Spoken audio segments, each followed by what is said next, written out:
Hey, good morning. This is Ogle's Fish Room. I'm going to try to make another short video on just one aquarium at a time.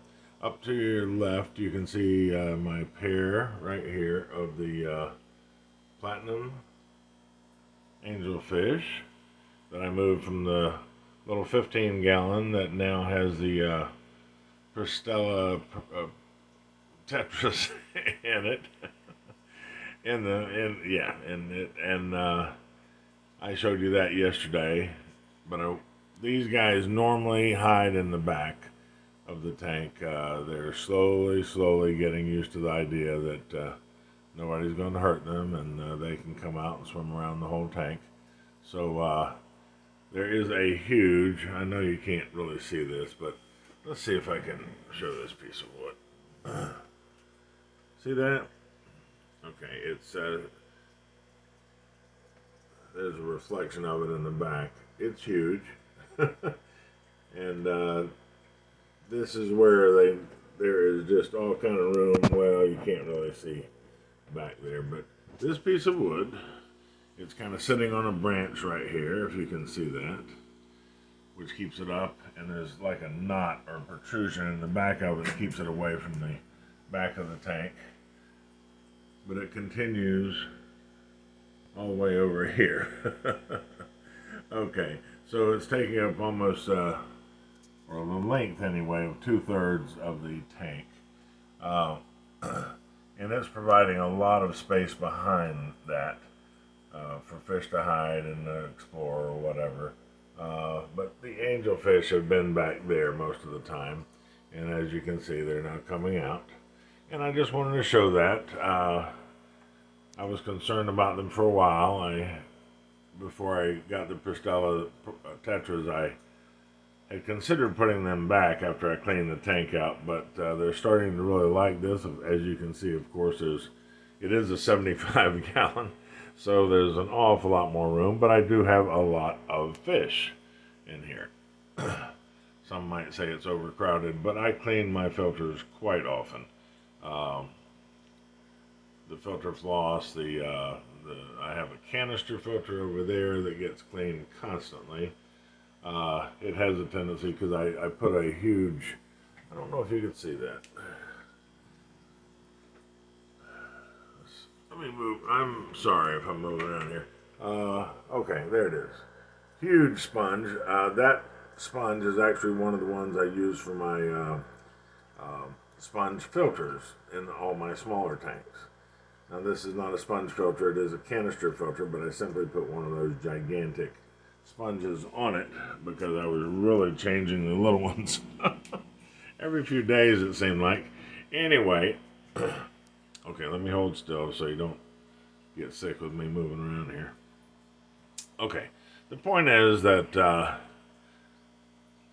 I do clean okay. The one on the left that I just showed you is a canister filter. It hangs on the back of the tank.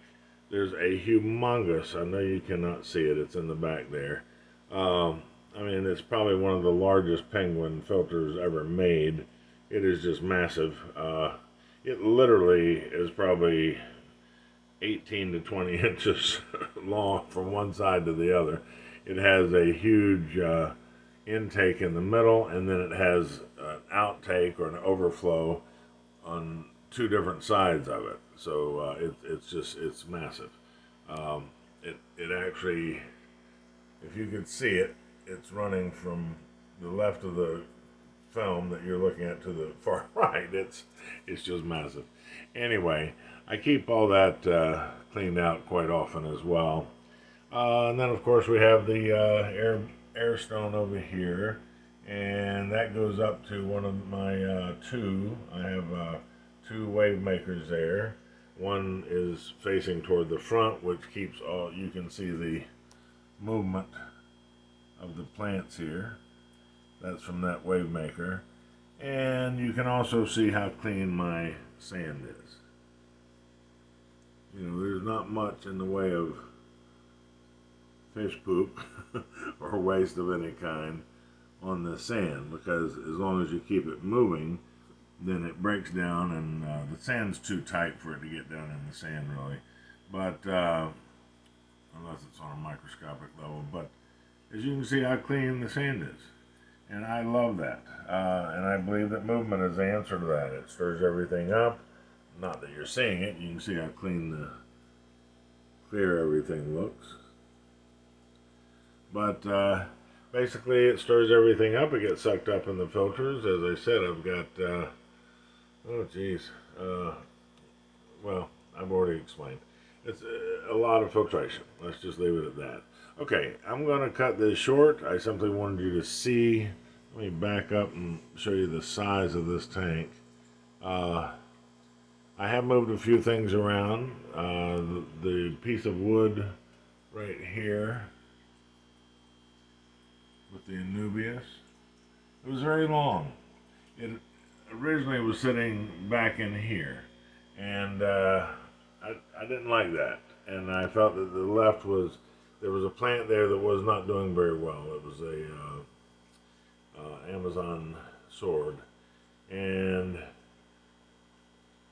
so I took it out. Well, actually I didn't take it out. I just cut it down very low, and it might be putting out some sprouts at the bottom. But anyway, but I put this here, and it tilts back and rests on the big, huge piece of wood I showed you in the back.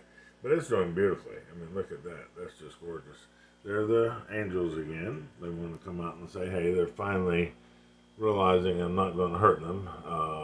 It was probably traumatic for me to move them into this tank, but now they're realizing it's not a daily occurrence. So, because they certainly got used to me when they were in the 15 on the bottom there that the tetras are in now. I mean, they were just, if I walked by, they came over and were like, you know, give us some food.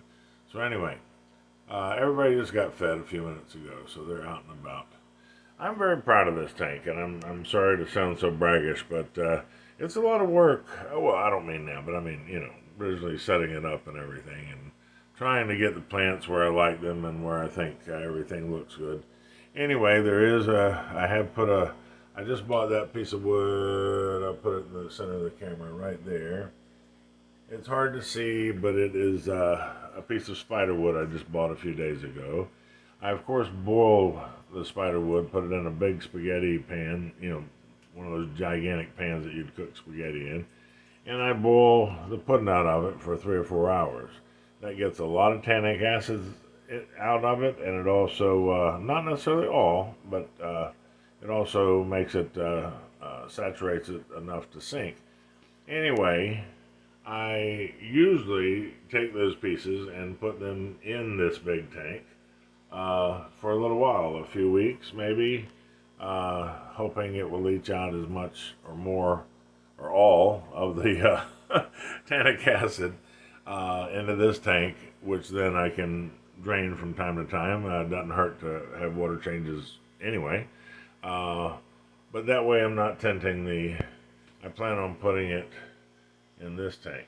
You will, because the one that was in here is one of the pieces I put in the little new Tetra tank.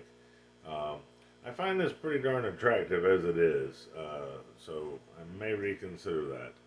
But anyway, we'll try it after a few weeks and see how that looks. Okay, I'm going to sign off. Thank you so much for watching. I do appreciate it. This is Ogle's Fish Room signing out. Take care of yourselves, and I hope you're continuing to have a Happy New Year. Thanks again. Bye-bye.